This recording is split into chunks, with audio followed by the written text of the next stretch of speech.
Do this. This is Faith Over Breakfast, Season 2. We're going to say Episode 50. But hey. It's also overall Episode 100. Episode 100. And so I suppose that means we'll move to Season 3. Yeah. Let's do Season 3. Season 3. Next time. And yeah, it's going to be pretty cool, actually, I think. Yeah.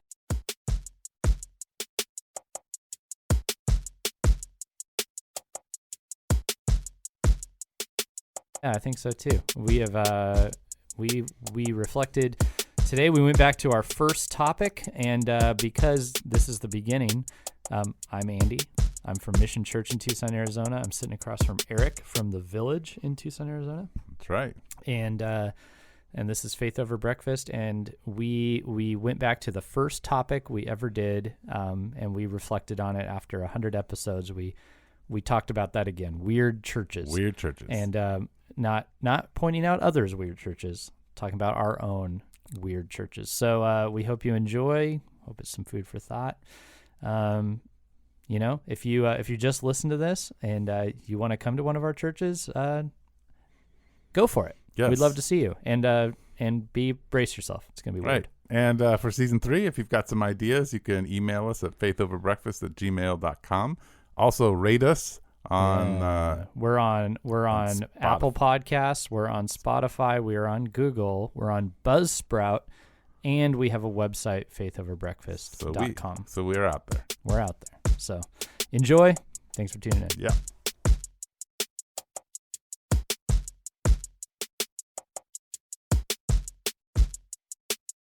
Should we have 1, 2. Should we have a quick trip down memory lane and then discuss weird churches the way that you and I would discuss it? Sure, let's do it. Fine.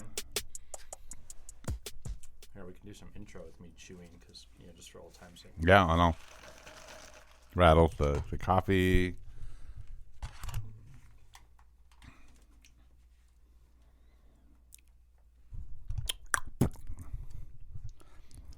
Hey. Oh, hey. Hey, Eric. Wow. It's good to hear you. You can adjust your volume. You're the second one. Okay. It's is that? Can you hear yourself? I can hear myself. I feel like I hear you a lot more You clearly. Check. Much better. Thank you. You're welcome. Now we see we look even. Yeah, I think it doesn't. so. Luckily, it doesn't matter because we're now on 2 tracks. So right. So you can do whatever you want. I can boot. Yeah, like why people are going to be like, why is he not on the podcast anymore? I just got rid of him. It's just the monologue now. It's probably a good idea. Got the new studio. I'm in control of it all. Faith Over Breakfast. And guess what? I'm actually eating breakfast again. You're actually eating breakfast, and there's a special reason we're trying to eat breakfast today. Because we're going down memory lane. We are.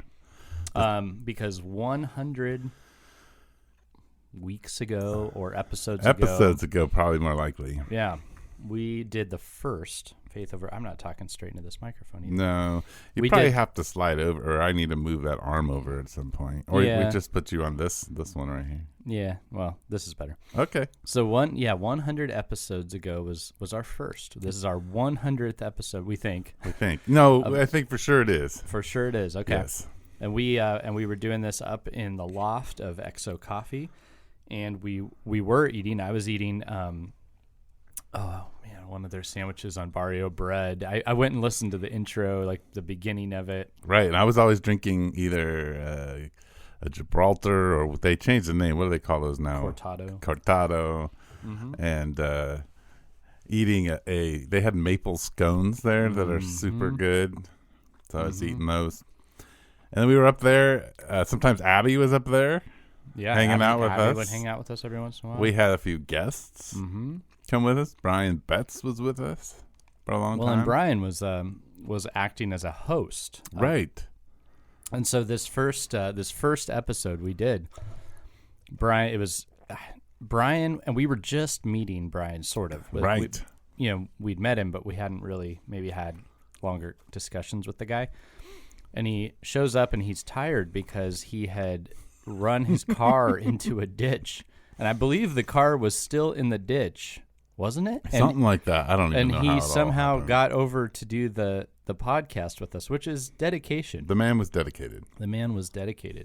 And the train went by, and we were saying, that was our the little thing I made up was every time the train goes by, Brian's about to make a point. Right. And he joked that, well, then wouldn't the train be going by constantly?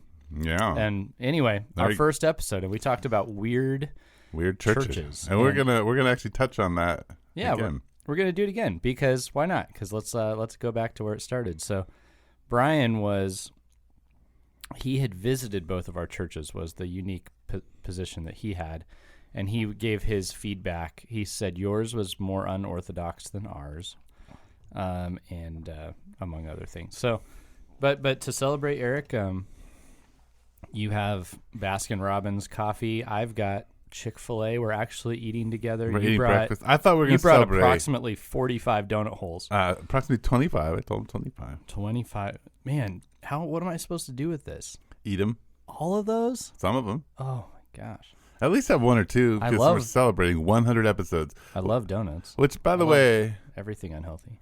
I would like to say I've listened to the last few episodes. Not the next two that we're putting up because we're going to put up a double episode this week, which is really exciting.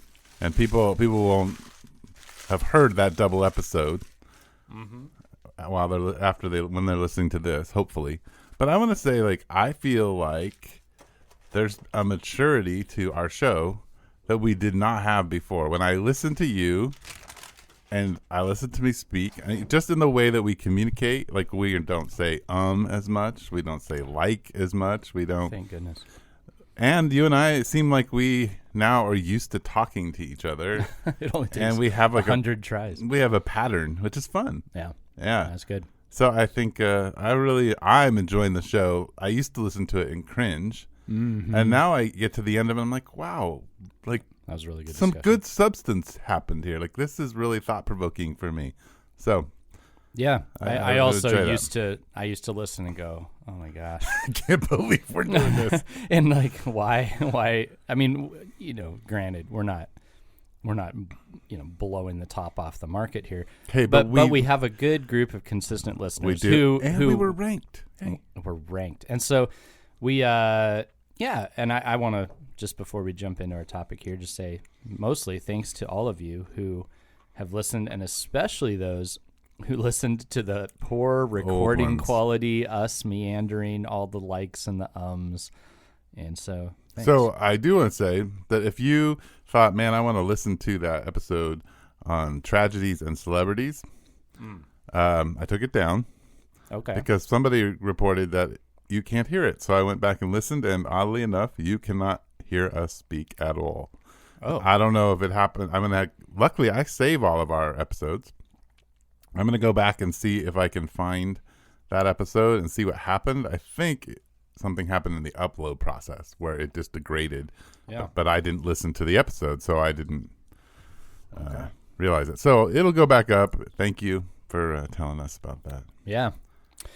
Well, let's talk about weird churches. Let's talk about weird churches. And the premise is that our churches are probably a little bit weird. And I don't know about you, but here's what we're seeing. We're mid-August. People are starting to come back. Like in Tucson, we're starting to see the room is a little more full, some faces that we're missing. We've got new people visiting. I assume there's some U of A students, trying out the church. There were some younger folks in the audience that I didn't catch before they left on Sunday. And I don't know, a friend invited them or what it was, or they listened to Faith Over Breakfast. And then they thought, someday I'll move to Tucson where those guys are. And then I'll go to their churches. I don't know, but I'm always aware that when people come to our church, it is different than what they've experienced in church. Yeah. And both of us that's been somewhat intentional, but then there's this tension of how different should it be and how much continuity should there be in my mind. But I often find myself needing to explain a little bit to people, and I'm assuming that's true for you too. So what is, if you had to name it, back in the past, we had Brian tell us what was weird. Yeah. His version of it. But if you, or should we do this to each other? Because we've gone to each other's churches several times. I think we should do both. Do both. Okay. Because I actually think it'd be interesting. I know people would like to know philosophically why we do what we do and what makes it weird because of that. Right. So let's start. Let's go philosophical second. Okay. Pumpkin spice donut. Different. Different. I don't know. Oh, But wow. Anyway. I haven't had one yet. So. Yeah, it's okay. It's different. When you've come to our church, okay, what's run of the mill and what's weird? Well, I think the first thing when you walk in the door, well, even before you walk in the door, your building just looks different. So it doesn't look like a church. It wasn't a church. Right. It wasn't a church. So but I've been to places that weren't churches. So like storefronts. And they churchified them. Yeah, or it's just a storefront. Like yours is a freestanding building that has some character, but it doesn't look like a church. It's old. Yeah. Because it was a lodge house, correct? Yeah, it was the Knights of Pythias Hall. Yes, the Knights of Pythias Hall. So you walk in. So what the first thing that's different is actually what most churches would have as their narthex or whatever you call it. That's the weirdest word to me. Or whatever it's called, the entrance of the church. Lobby. The lobby. Yours is it's more like walking into maybe a junior college. Okay. Kind of. Never heard that before. Well, it's got lots of little things on it. There's a little bit of art here and there, but it's not like yelling, "Hey, we're about art." There are books. It's lots of things on the wall, artistically done. And then there's a coffee shop. Like it's almost like there's a little coffee shop because you guys have an espresso machine. Smallest coffee shop ever. Right, probably the smallest coffee shop in Tucson. Yeah. That gives you legit coffee. That could be our new thing. It's smallest coffee shop in Tucson. Right, you could hang it up over your thing. So just the espresso machine in the lobby, which you do not know if you can get an espresso or not. But you see people getting espressos. It is part of like the subculture. You're like, how do I get an espresso? And the answer is, and people do ask, and the answer is just go ask for one. Right. But as a new person, you're like, can I ask for one? Am I allowed to ask for one? Yeah. So that's a little weird. But you think, hey, maybe if I came here, I would learn how to have an espresso. So we had a couple visit from they were on their honeymoon from Germany. Oh wow! And part of what they wanted to experience was American churches because they'd heard so many crazy stories. And so as every city they were stopping in, they would go to what they thought was an interesting church, and sometimes it was the biggest mega church there was. And for whatever reason in Tucson, they picked us. And I had them over on Christmas Day because they were coming through, and my wife had to work on Christmas Day, so we made Mexican food together at my house on Christmas Day and had a bonfire, and they gave me liquor from their hometown. Oh wow! All typical church. Yeah, happenings. Those are real church happenings right there. Yeah, but that's getting weird. It was getting real weird, weird church. But I asked them, I was like, hey, tell me about our church. You've been checking out all these American churches. What stood out? And they had a couple of things, but the big thing that the husband, Dominic, had to say was he said a lot of American churches, almost all American churches have coffee, but he said yours was free, which was different, and it was the best that they'd had. And so I thought, okay. Cool. I mean, free and the best. Free and the best. Awesome. No, that's really cool. Yeah, that was cool. So, I mean, that wasn't all there was, but that was just a thing that jumped at him. Was that? Okay. So that's a unique part of your church that seems just it's the feel of it, and I think a lot of people when they are experiencing church, they secondarily say, "Oh, well, the theology's weird." Usually, it's when you go the first time, you're just experiencing the environment and everything. So that's the church, like where you go sit down is relatively normal for a modern church. You got chairs from a church. You sit down. They're given chairs by a church. They're comfy. Yeah. It's really beautiful. There's still a bingo sign up. Yeah, but it's a nice. That's different. Yeah, it's a little different. That's a little strange, but I mean, I think it's cool. Here's the thing that I love, and I've told you over and over. Maybe I said it live on there. Like the experience at the beginning of the church is different. Yeah. And that it actually feels a little bit like I'm going to like a late night TV show because of the way, in particular, you and Mike Almaroth, who is the worship leader most of the time, interact in this really humorous way, and then the audience interacts with you at the beginning. And so it's almost a way of work. You guys work the crowd a little bit. You get people feeling comfortable, and you almost say, hey, this is the culture of our church. This guy over here is accessible. This guy's accessible. People will talk to, out. And so you kind of announce that at least relationally, we are accessible and kind of funny, and we can make fun of ourselves. And we're intentionally not professional at it. Like it's not, hello, welcome. I mean, I do that to joke around. Like I go up to people and say, welcome to Mission Church, and they roll their eyes at me. It's just great. I love it. So we've intentionally said we're not going to give off the air that we're the professionals. Right. And so we kind of, it's a little bit of a, it's like we're bantering and people just get to watch for a second. Right. Mike's begun opening our service with random songs that tie in. I'm trying to. He did the theme song of The Little Mermaid. Right. The other day, because I was the theme of the service was talking to people outside of the church, and so he was singing, if only I could be part of your world, and everybody's like, what is going on? What is going on? So but if I were somebody who'd grown up in church or had a lot of church experience, I would go in and be like, this is not normal. Like, I don't get this everywhere I go. Because usually my memory of growing up in church, and church has changed a little bit, especially if you go to modern church, but it's pretty much the same. There's some kind of organ. Sometimes it starts playing at 2 minutes before the hour, and that things are going to hit this time, and you're being. It's not the same. Right. It's just that part of it. So and somebody usually gets up, and there's like a formal welcome and a prayer, and Yeah, and I think other things that might be weird to people but aren't weird to me. You guys do communion every week. Right. But that's normal for me. So but I think it's strange for some people. For others, yeah. Yeah. And you walk up in front of everyone to do it. And at our table, you can gather around with other people. Some people do that, some don't. But I think that can be a really rich experience, but a really awkward one. Yeah. To be up there and a family with 4 kids comes and all starts grabbing bread too, and yeah. Right. Yeah. So those are a couple things that just I've been there, and that's what's a little strange. Yeah.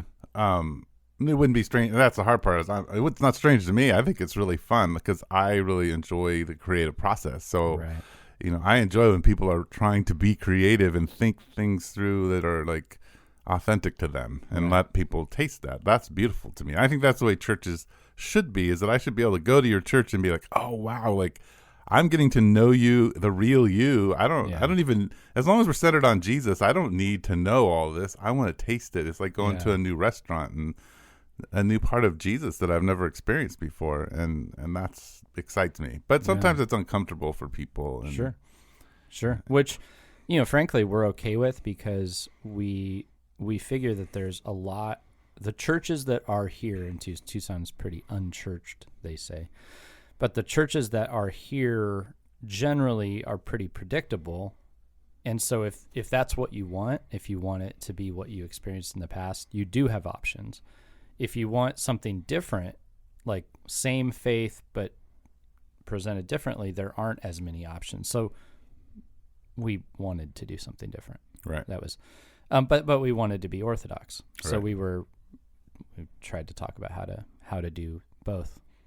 So let me tell you about yours. Yeah. You've walked into my church a number of times. I think I've probably been to your church about 5 or 6 times. You've been to mine 3, 4 times. 3 or 4, yeah. It's probably 4. Yeah. I mean, I feel like I've been here for other events. Yes, you've been here, and you will be here in September. I will be. You're going to be examined in my church. Examined. I'm very excited. Yeah. That's another thing. It's a medical exam. Yeah, it's weird. It's all right. That's a weird thing. That's a weird thing we do. I'm going to say I've eaten too many donuts. And public medical exam to be ordained. Okay, this is. Yeah. Is he fit for the ministry? Well, he's a little flabby in the middle. But that means he's a pastor. Aren't all the pastors? Yeah.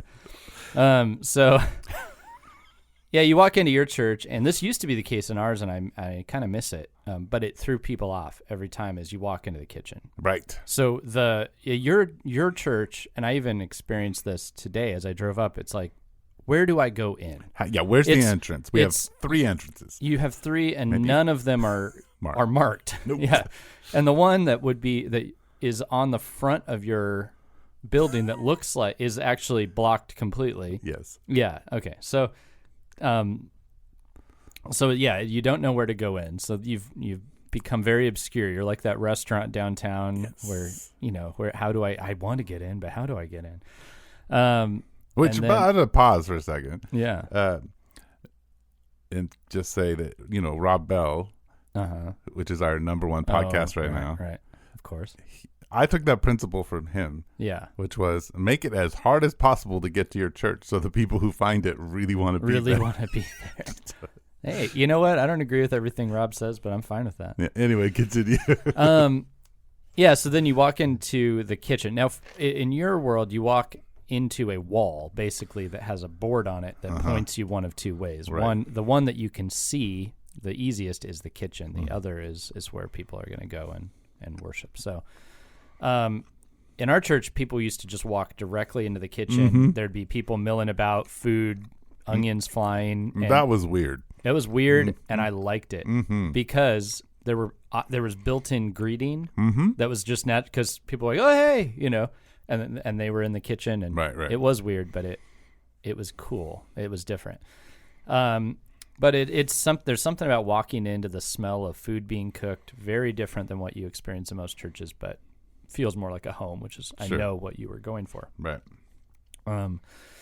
Then you turn to the right, you look in, and it's funny because yours building was a church. Yes. And to all who have been to church, you can see how it's supposed to be laid out, and you can see that you all you've tweaked it. So you turned it all sideways. The stage is on the side. The band is on the backish side. And so that's a weird thing to experience when you walk in. And then that's a bunch of mismatched cushy chairs and couches and some pews on the back. And that looks comfortable. To me, it reminds me of a youth room from when I grew up in churches. That's what youth groups did. But for other people who didn't have a youth group background, I mean, I can't think of what meeting room do they go to that's full of couches that are not the same. Right. None. Right. So that's different. You got a bunch of old hotel furniture these days, which is different. Lots of art, and it's obvious that this isn't like a gallery because it's not like gallery level. It's made by people of your church, which you wouldn't know right away, but you could probably pick up on that. Yeah, because you walk in there's one really highly skilled piece of art here, and then everything else looks like just people are expressing themselves. Yeah. And I mean, I kind of think where we're sitting right now, your kids' wing is pretty standard. Yeah, it's pretty standard. Yeah, and then you walk up, and and I would be thinking this is a guy who, he's visiting from San Diego. He used to surf, but he had an injury. Now he's fat.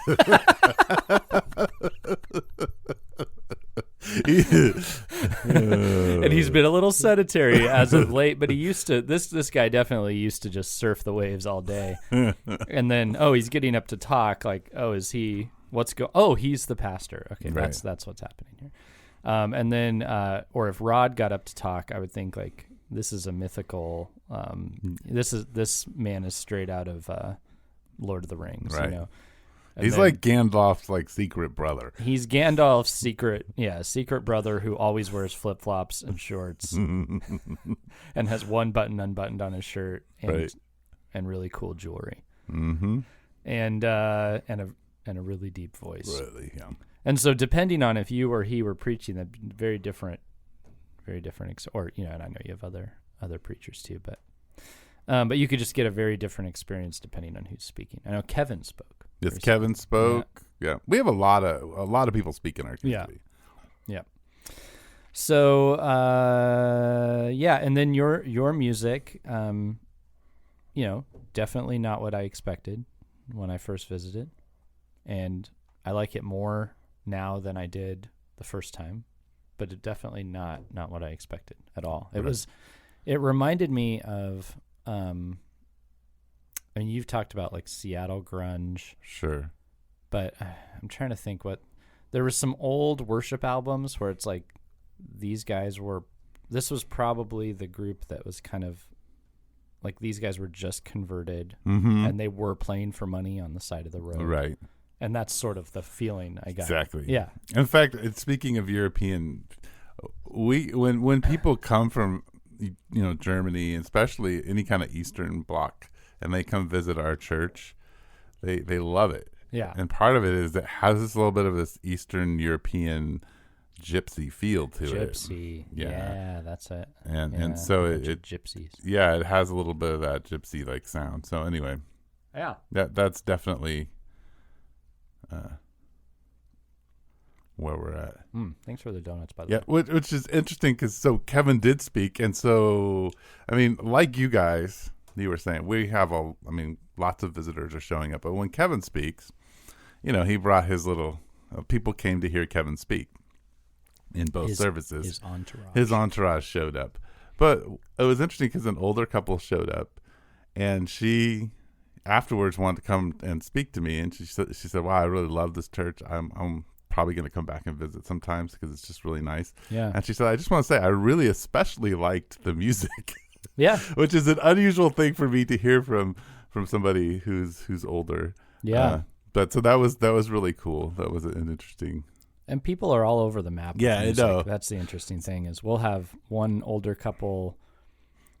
Like we have an older couple where one of the guys has been bringing a sound meter just to prove that it's too loud to us. And then we have another older couple that like loves it. It's just like their favorite thing about the church. He brings a sound meter. That's new. That's new to me. I've never had anybody bring a sound meter to the village. Wow. No. Yeah.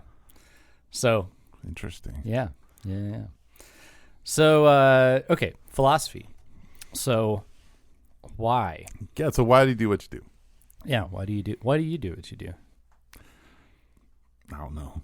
Yeah, you've thought about this. I've thought about it a lot. Yeah. So let's go back to how did it start? Like back when you planted the church, when you first started the village, of the things that stuck, let's say, what was the reason behind doing those things, and which ones stand out as them? I'm sure there's intentional and unintentional. Like sure, some things about my church are kind of just a byproduct of who's there, right? Like the type of furniture. Well, Mike and I go thrift shopping and we just pick out that stuff. It's not, we didn't really have a philosophy behind it. Yeah, totally. But yeah, for the things that stuck that you thought through, what was the goal? What were you trying to do different and why? Well, I think there are two things. Number one, I think, like you, I grew up in the church, and like you, my friends outside of the regular rhythms of church were not people who went to church. Yeah. And the people I hung out with most, if you remove Sunday, meaning that I spent a lot of time at church, were people who didn't know Jesus. Yeah. And I love those people, and I wish they knew Jesus. Right. And I listened to the pain and struggle, especially as I got older, and realized that life without Jesus is really hard. Yeah. So there was that phase of things, and I could not figure out how to bring people into the communities that I was in. Yep. I had the same exact. So that was a start. And the other thing is that I wasn't really, I had to do a lot of deconstructing of my own understanding of evangelism, what it means to bring the gospel to the world. Like what does it mean to worship God as his people? What does it mean to include people in that process? Right. So I started developing philosophy by reading and by being directed by mentors to explore this. Yeah. So that was one part of the village and has always been part of the village. The second part of the village is I am a very creative person, and I've lived that way. And philosophically, I think my mother and father built into me that was the expression of following Jesus. Yeah. That the very essence of following Jesus drives us to be creative, Yeah. not in some like standard way, but that God is creative. He creatively designed me, and what I am called to do requires an extended thinking, a creativity, a way of bringing my own voice to something, and to try to practice the creative arts, even if I'm never going to be an expert, in order to activate those parts of to speak of Jesus, and to express hard ideas and all that kind of stuff. So I thought that belonged in the church. So that was pillar number 2. Pillar number 3 is I realized, talking to people who'd never been to church, which was is a new thing in culture in the late 90s, is that music is what was narrating our life. And music has been for a long time telling us and saying things that we can't say just by talking or teaching and it helps you feel a thing that you're saying. Yeah. And what I realized is, as I studied the Reformation, is that music was a way that Luther and many used to teach theology, and it had been because we were illiterate. Yeah.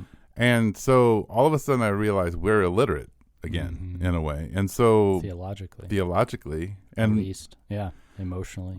And so our worship, and I thought at that point in time in the early 90s, our worship music is propelling this ignorance, and it's not actually creating foundations. So that was the third thing, is like, if we have a church and it's full of people who are new to Jesus or wounded by the church, we need to have a music that's saying, this is who Jesus is, this is what his scriptures say, this is what the truth is.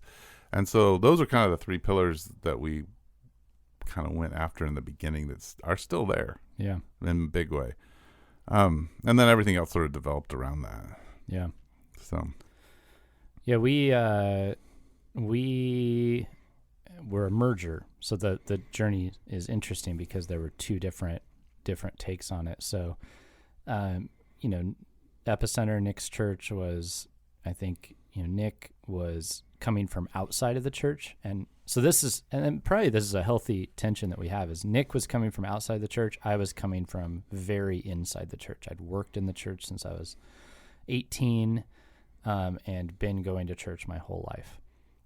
Nick, that just wasn't his story. They were in and out of church stuff here and there, but generally not coming from that place.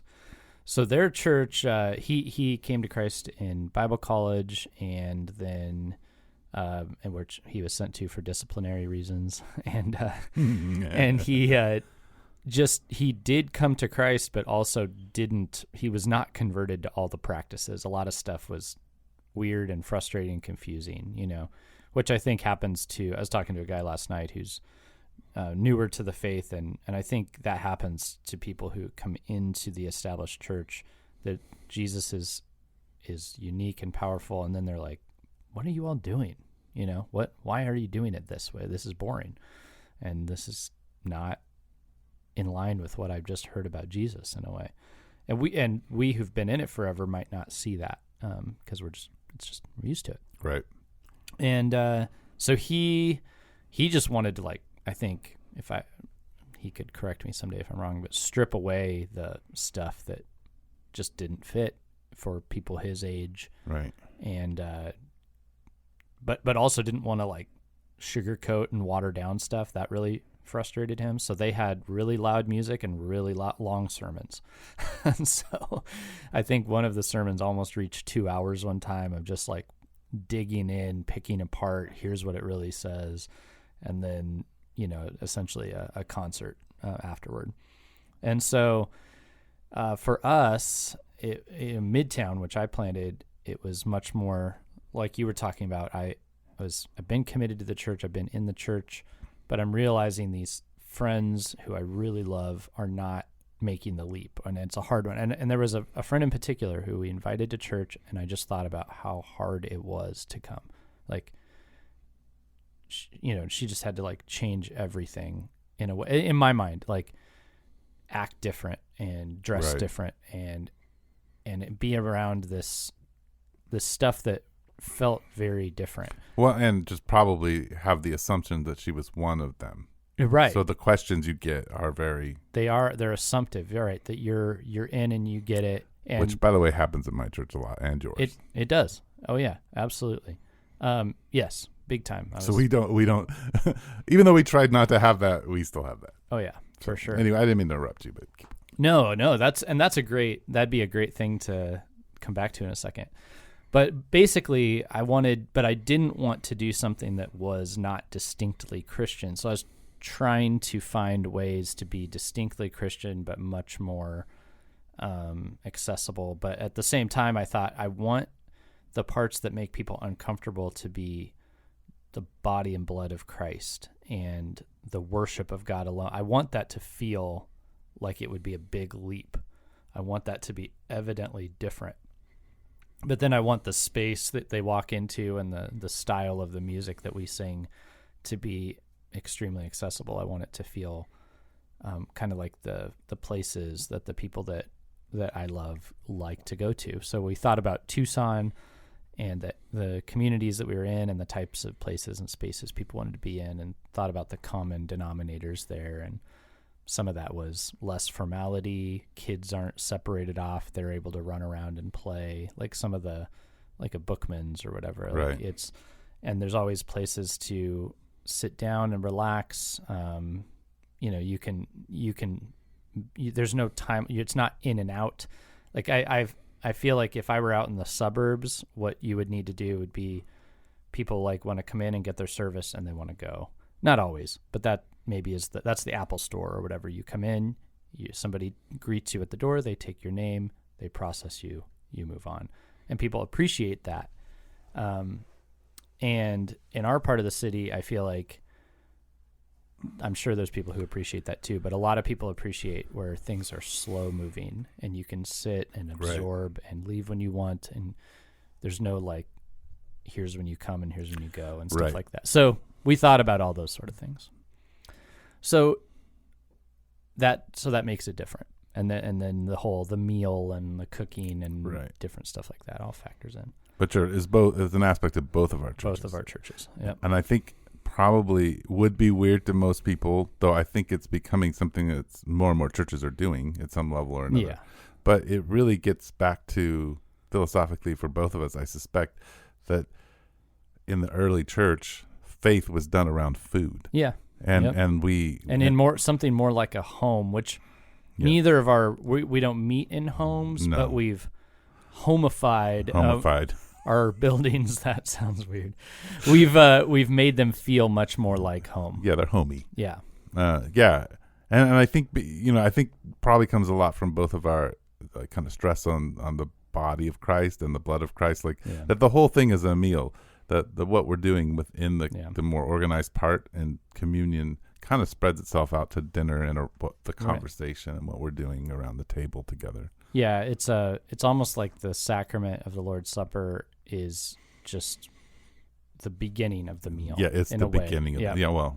It would be the beginning of the meal. Yes, that's a good way of saying it. So what things are, as you look back, because you just mentioned this thing about how the assumptive stuff that happens and people assume that people are all in and get it. What things that aren't that weird about your, or things that kind of have you go, I think we've slid back to the thing, some of the ways that I wish we weren't. Yeah. That's just I think we probably both have several of those. Well, I think when it comes to the function of things, I don't know if there's too much that way. I do think where it comes down to is what people assume why you would walk through the door. Yeah. And I think part of that, you're here to worship God because you're all on board and you know all the lingo or whatever. Yeah. I don't know. Like I would say, I used to think maybe we're too friendly, but a new couple came last week and I sat with her for like 45 minutes, talked afterwards, and they're brand new to Tucson. They've tried 4 churches, not Mission.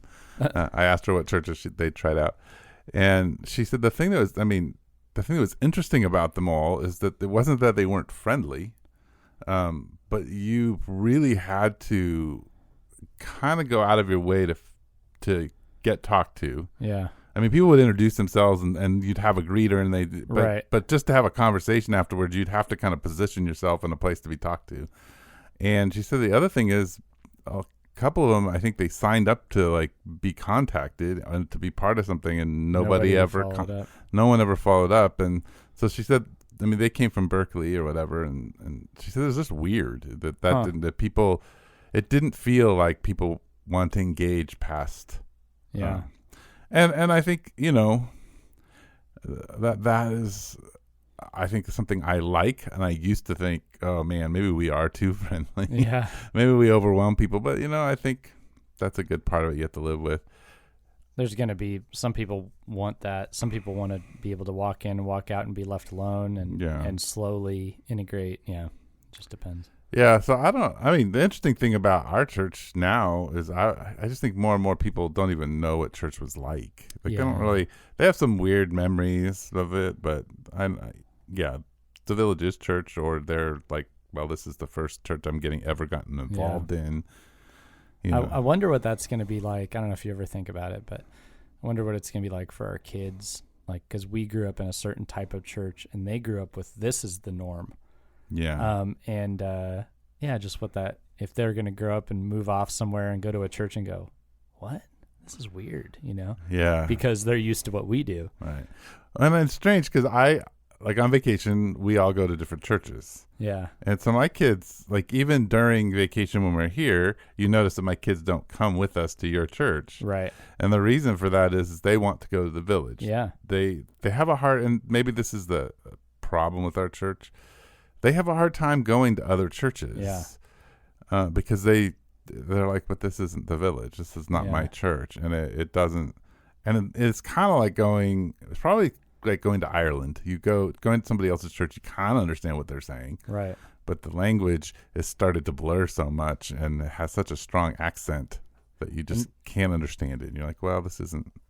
Or even outside of the language, like I've gone to churches in other very different contexts, and I can understand everything that's going on, but I can't really participate because I'm just looking at all the ways it's different. Like if I go to a church that does like the light show sort of stuff, I'm sure there's people there who are really just like, oh, wonderful, like I can worship Jesus right now. I'm just like, how do they control all these crazy lights? Yeah, and that's how crazy. much were those things? And like, you know, and I wonder if the people singing even believe in Jesus. I'm just sitting there or do they get paid like triple what I get paid just to put their hands in the air and sing? You know, I just think that kind of, and I'm not even worshiping because I'm. So it's hard for you that way. Right. But then similarly, if I went to an Eastern Orthodox church, I'd just be like, whoa, that column's incredible. How did they get that stone up there? You know, like, that's awesome. How do you even trowel it so smooth? Like, how do they do that? There's your your construction person coming in. I get distracted by your contractor. If something, you know, what gets me in your building is like the cracks in the drywall on the ceiling. Yeah. I obsess. I look at them and I'm like, well, all you got to do is put a couple screws in there and smooth that over and put a little spray texture, Eric. I mean. And I'm gone. I'm just, and then it's like, hold on, get back to, okay, Jesus. Can you volunteer to do that? Probably. Awesome. Yeah. That'd be great. It's just, but I do that everywhere I go. Other people's houses, the mall, anywhere. I'm just like, why doesn't anybody fix that? But then at my house, stuff's not fixed. Right. But I'm used to it. Right. That's so funny. It's when you're used to it, it doesn't distract you. Yeah, it's true. Yeah. That's true. Well, and I think like you're talking about kids, when we would go on vacation and Elliot, we'd go to church. And the pastor would ask a rhetorical question. Well, in my church, if you ask a rhetorical question, it's okay to yell out an answer. Yeah. And then the pastor will say, well, that was a rhetorical question, just, to push back on it. But so he would start, like we'd be in a church of 150 people sitting there and the pastor would ask a rhetorical question and he'd immediately answer. And I'm like, oops. we're not allowed to talk during the sermon. No. This is a one-way church. So those, I can remember he was very confused early on. Yeah, we don't, and we, I do the rhetorical question. I don't expect people to interact, but like twice somebody has, and and even as it's just not what people have done in our church. It's not like against the rules, but I'm like, what do I do with that? Anyway. Yeah, I think in our world, I feel like there's a constant pull to go back to doing what a lot of us saw in other churches, because that's just the only way we know how to make things work. Right. And I'm sure it happens in me, and it's not always wrong. Sometimes things that other churches did were good and were helpful, but I noticed that, I think. And sometimes I'm pushing back on it, and sometimes I'm the one promoting it. Then I think there's I think our desire for a worship experience at our church often trumps our desire to make things accessible to people. Like, if things, the ways that we would have a meaningful worship experience, based on our background, might be very off-putting and confusing to somebody who wasn't used to this. And I think our community, generally doesn't think of that time as being for anyone but us. Like, and I'm torn on how I feel about that, because I do think it is a time to commune with God. Yeah. Well, and I think anything that you do that's going to have some like ritual to it that seems different than what you're doing in the world, it's not that you don't do it, but you should explain it. Why are you doing this? Well, and that's the kind of thing that I think too, like the worship experience, when you're explaining everything, like what comes up a lot, I think, in our church is like the flow.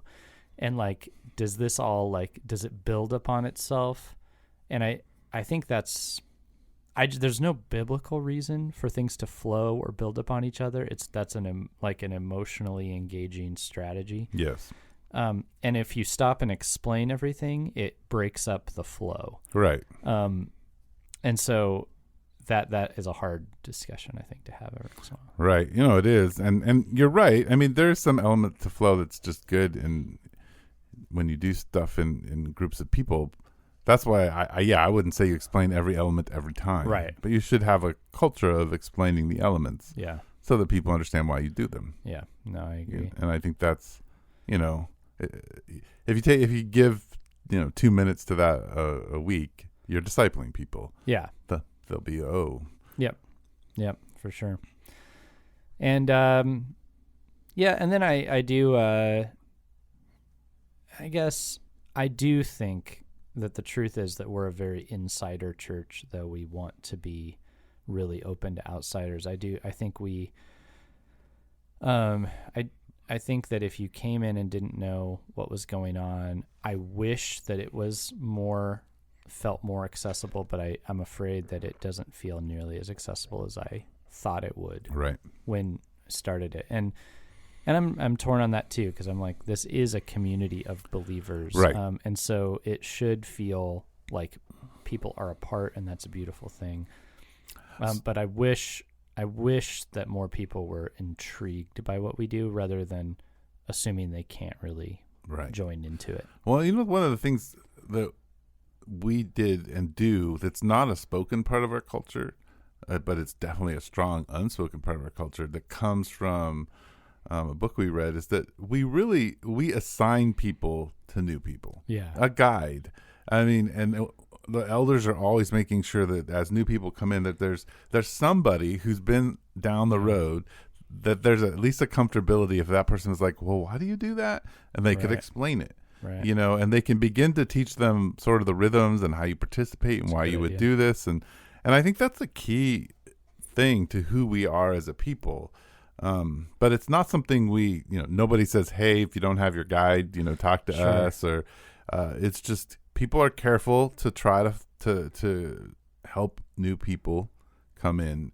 I always had an unspoken thing. If you come once, if you come twice, somebody should invite you over for dinner or out for coffee, or, to go hang out in the park, take a walk, do whatever fits that person's, so that you can ask questions, you can figure out what's going on.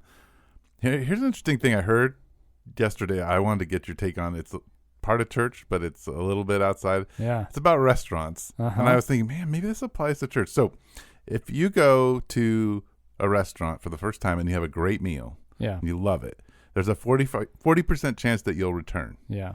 If you go a second time, have another great meal, there's a 42% chance you'll return. Okay. But if you go a third time and have a great meal, there's a 70% chance that you'll return. And I thought, I think that's actually true about church, that as you walk in, if you have 3 really good experiences, you're probably coming back. This is probably home for you. This is probably home for you. Yeah. But those first 2, they're not increasing the percentages. It's that third one that really is gonna. Interesting. And I thought, well, I don't want to build a whole system around that, but that is an interesting thing.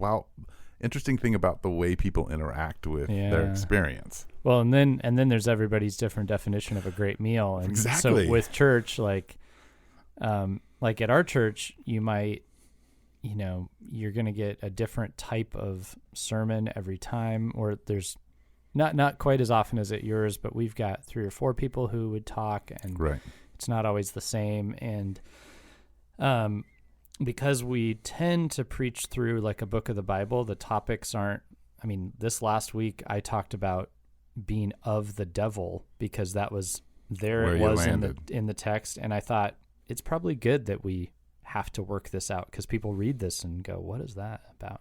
And I would never choose to talk about it. Right. You're like, we're going to do a 4-part series on of the devil. What's just on my heart? The devil. Yeah. No, never. And so we did it. And so that would be an interesting week to show up to, right? Yeah, and then, totally. And then the week before was this, it was kind of random because Nick was actually sick. So I preached a sermon that I preached in Phoenix. Well, I'll ask you about that later. Yeah. But it was on, talking to people outside of the church. So it was this night of me in a music video, and smoking weed was mentioned a couple times, and so between the 2 weeks I spoke both weeks, very different. And so anyway, and some people might go oh, I like that, and other people might go, I want to have just everything just predictable. I want a 35-minute sermon on the dot. I want to be inspired. I want the worship music experience to be the same, and other people would be like, I don't want everything the same. I want that variety. So just like with food, there's the people who go, they get to a new town and they go, where's the Applebee's? Because I know what's on the menu. And then other people get to a new town and go, where's a place that I can only find in this town? And that's me. Right. I'm that way, which is part of why our church is not consistent. That's interesting. Yeah. And I assume that there are friends I know who want to run churches that are everything is just, we start at the exact right time, everything's predictable. And I think those are also the people who want that follows in other areas of their life. They want to stay in the same hotel in every town. They want to always drive a Honda, Right. Yeah. So, I don't know. Yeah, and I think I'm probably a mix of those two. Yeah. I like consistency. And in fact, at the Village, we talk internally. So a lot of people don't know this, though we do have put it on our website and chatted about some. But we have this idea of a vow of stability. Yeah. And that we as a community will be stable and present. So when you need us, you might walk away from us, but you'll know I can always return. Will be there. Yeah. The practices will be happening, and I will be invited back into that rhythm and welcomed. Yeah. And that's a big part of what we believe to be needed in Tucson is for people to say, hey, we're stable. Your life is chaos. You may be moving even in and out of town, in and out of jobs, but the Village, we're going to be here. We're going to have these rhythms. We're going to love you, and we're going to be present in your life as you come into our community. And that's, I could probably, say I appreciate that too. I think there's stability, and then there's uniformity, those are different. Yes. Those are different things. Yeah.